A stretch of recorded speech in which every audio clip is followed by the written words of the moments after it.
We thought NASA was a bunch of really elite scientists and what they were doing was just like another world from what we were doing. But the experience of working with NASA data, with scientists at NASA really taught us about how we as kids can contribute. In early August, a new app became available on the iOS App Store.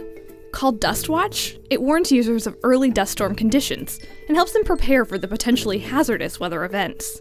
The app uses National Weather Service forecasts improved by NASA data and was built by 4 Maryland high schoolers who wanted to help people affected by the storms.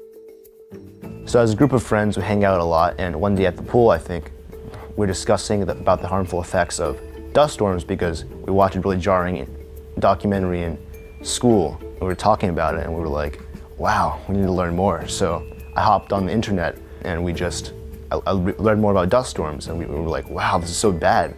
We would have meetings maybe once a week, 2 to 3 hours. We're in high school, so we have a lot of tests and stuff, right? So we wouldn't have a lot of time to do that.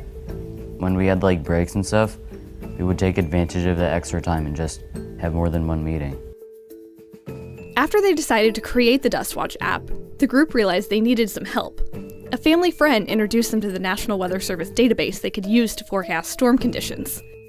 Then, Bill met a software engineer who agreed to mentor them in programming. They built the app around their already busy high school schedules.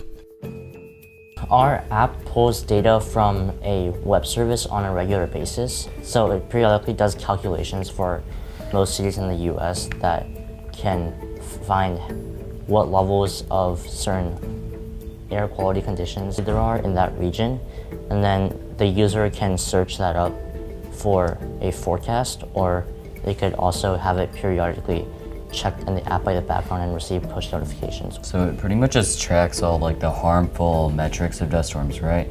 So dust concentration, visibility, wind speed, and PM 2.5, which are pretty much what cause damages and injuries. The team presented their app to scientists with NASA's Applied Science program. My favorite part was attending the HACAS meeting, which is NASA's Health and Air Quality Applied Science Team meeting. And we got to present our app, we met a lot of people, and we got valuable feedback on our project. Honestly, I think when we all started making this app, none of us probably thought it was even going to be that possible, because we had zero programming knowledge at all, and it was just like an idea we threw out there, and it's like, maybe we could try this, and it was like, in the end, we accomplished it. It just felt rewarding and relieving to finally have the app up on the App Store.